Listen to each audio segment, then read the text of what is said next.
and welcome to yet another very cold day here in the UK because it's been snowing again.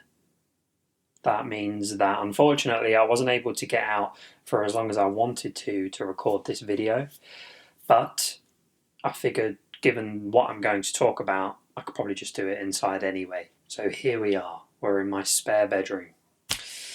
So, as you've probably read in the title, I'm going to talk about finances today. I'm going to talk about financing the car from my experience. So, I must begin by explaining that I am not a financial expert. My fiance will tell you I'm far from it. But I thought it would be good to just talk you through the process, how much money I pay, and why I decided to pay that much. So, starting at the very beginning to give you some background. Some of you may remember that I bought an Abarth 595. That was actually on finance. I had the car for about 2 months and the payments were £326 per month over 2 years with a balloon payment of around 6,000. Don't hold me to that. I don't remember the details of that car so much. But I ended up selling the car because I just had too many problems and it meant that I didn't gel with the car as much as I wanted to. And given the weather now, I'm kind of relieved that I didn't end up keeping it. But because of the bad experience, that led me to do kind of a full circle and go back to the idea of financing a more expensive car. Now, to give you some extra context, I had an Audi RS3, which was on a private lease for just under 2.5 years, and that cost me £512 per month. So there was a big drop from the Audi RS3 to the Abarth. So the benefit kind of spoke for itself, really. I was saving money. But when that car went back, I jumped into the Abarth, had the bad experience, and then decided to go back into an Audi. Now, the reason I'm giving you this background is because I think it's really important to understand that I've kind of gone, from quite high to low to really high again, and I wouldn't recommend doing that. The idea should be that your monthly payments become cheaper and not more expensive. However, given that YouTube and cars is such a popular genre of video now, I'm finding that a lot of people are spending beyond their means, and to a degree I'm guilty of it myself. So let me explain to you the overall deal. So my car was £52,500 list price. The car was already at the dealer, like I've explained before. It was already spec'd the way it is. But the car had done, I think it was 5 miles when I collected it, so it had done no miles at all. And from what I was told, it was a manager's car, so they had spec'd it for themselves, and I just so happened to be at the dealership the day after it had arrived. So they didn't even get the chance to use it. I registered my interest and the car effectively became mine, or at least it was reserved for me. Now, with deposits, there are 2 ways I see it, really simply. How long are you going to keep the car? And how much do you want your monthly payment to be? Now, I only paid £2,000 deposit for my car, and that was because I knew that I was going to keep the car for at least 2-3 years. Given that I was going to be keeping it for such a long time, I didn't feel it was necessary to pay such a big deposit. Now, the big deposit helps because not only does it reduce your monthly payment in the short term, in the long term it gives you the flexibility to trade the car in if you want to. So to give you some context, I paid £52,000 for my car 2 weeks before Christmas last year. So I've had the car for, let's say, 3 months. If I go on the Audi website right now, and you can do this, just punch in my registration, you will see that my car is currently worth, in excellent condition, £34,000. Now that is based on the mileage I've done, the car itself.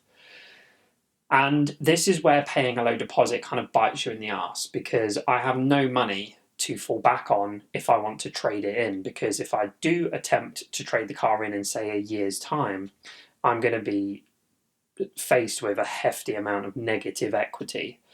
And this is the reason Audi are valuing the car so low, because if you think about it, you know, my car is a 67 plate in the UK, so that means it's, you know, last year, so it's new. Nobody is going to go into an Audi dealership and buy a nearly new car with just under 4,000 miles on it when they could just pay that bit more to buy a new one. So what Audi would do is they would heavily discount the car, which is why the value of my car is so low, because they still need to make a profit. So if they ended up reselling it for say 40,000, they're still making £6,000 profit. However, I'm losing out on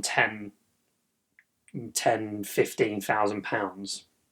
So I'm not going to be trading it in anytime soon. That's really important. Now the monthly figure is also very, very important in terms of how much deposit you pay. Now I knew that I could go up to a certain amount. I probably went a little bit above that amount. So my monthly payment for my car is £769. £769. Now, I am fully aware that that's quite a high amount for the car itself, for the car I have. However, it goes back to not wanting to pay a big deposit. It was, in hindsight, probably a bad move on my part. However, I know that I can afford that amount. And when I say afford that amount, I mean comfortably. This is really important because, again, you don't want to spend beyond your means, because that's when it can go really bad for you. Having a car taken away from you is going to set you back for between 2 to 6 years, depending on the outcome. If you get a default or if you get a CCJ, either way, it's not great. So really important to think about how much the car costs and how much money you're going to be able to, I guess, have disposable to pay for that. Now, something else that's really important, which I didn't do, is you need to think about, okay, I can afford this right now, but what if this happens?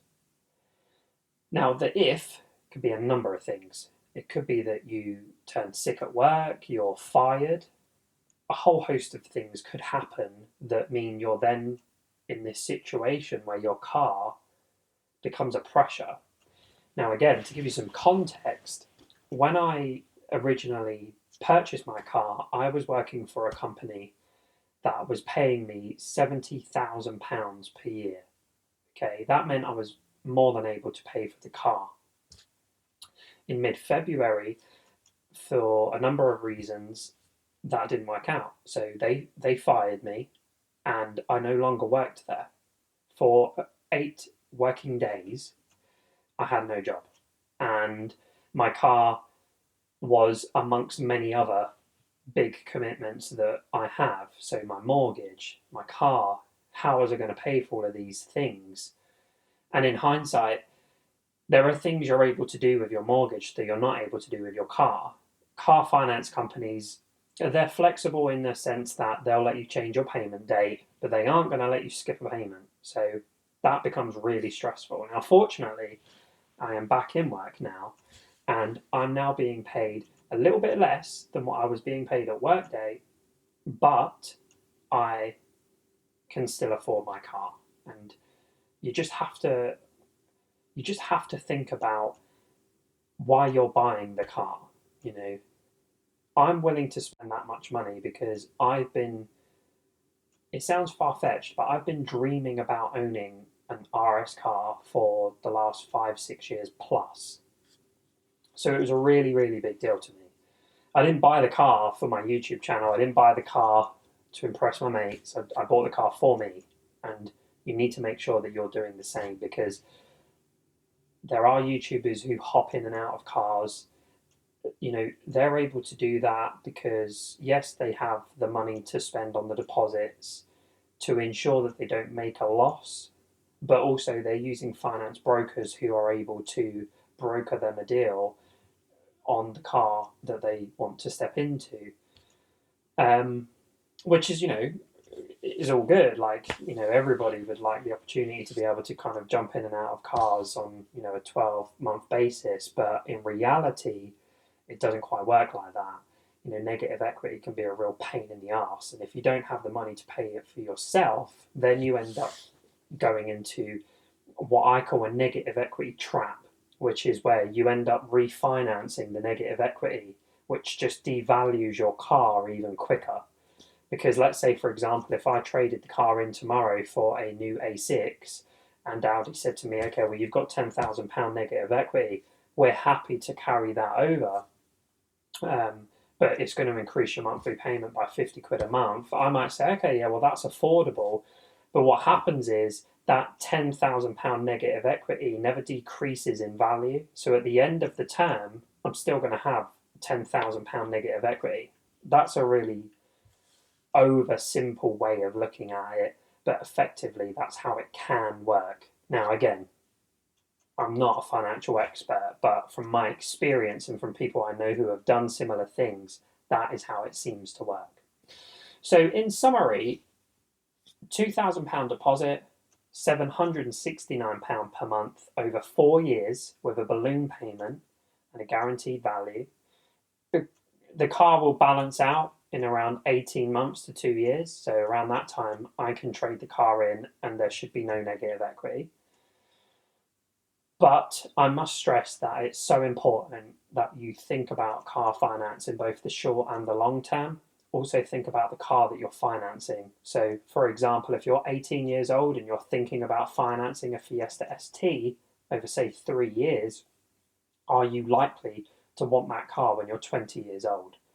And think about cars that are going to hold their value to a degree. Everything depreciates.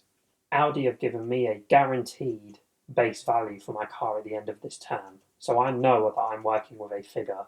Make sure you do the same and do not get into the habit of refinancing and trading cars in if you can help it.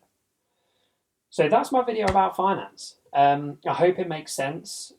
Like I said, I'm no expert, but I hope you got something from this. If you have any other questions about my particular deal, the spec of my car, if you want to ask me why am I paying so much for the car in the first place, then feel free to leave a comment. I'm starting to ask myself the same question.